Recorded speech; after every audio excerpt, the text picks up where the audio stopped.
Samantala, nais po ni PNP Chief General Jose Menesio Nartates Jr.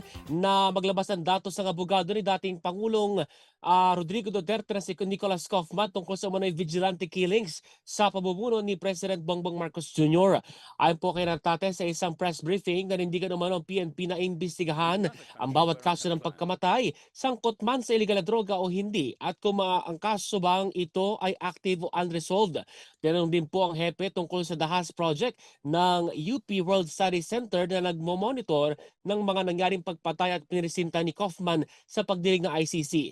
Ani Kaufman, 342 killings na natala sa unang taon pa lamang ng Administrasyong Marcos. 160 dito ay may kinalaman sa mga state agents kaya di sapat na limitahan ang mga insidente na sa termino lamang ni Duterte. Depensa naman po ng opisyal ng PNP, makikiisa ang PNP para i-review ang mga findings at matalakay ang umano'y mga state-sponsored killings.